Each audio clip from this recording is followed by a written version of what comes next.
Some of the words we have today in Igbo language, I bet you didn't know it was originally borrowed from other tribes. Ndị a ka a na-akpọ okwu mbibi ma ọ bụ okwu mbite. A kpọrọ ya okwu mbibi ma ọ bụ okwu mbite maka na ebitere ya n'agbụrụ ọzọ. Anyị bitere ụfọdụ okwu n'aka ndị ugwu dị ka suya, waka, mangala, jara, jigida, kaikai, osikapa. All those words were gotten from the Hausas.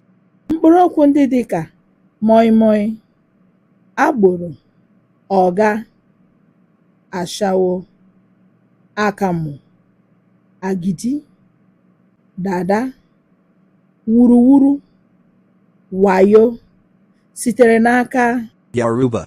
okwu ndị dị ka bọọlụ, tren, waya, soja, Monday, Jenụwarị sitere n'aka English.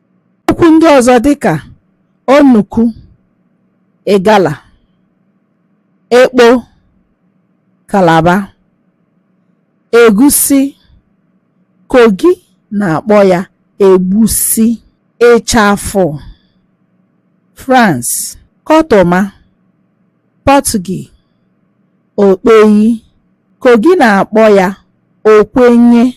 Do not forget to click the plus sign, like the video and share to 5 of your friends. God bless you.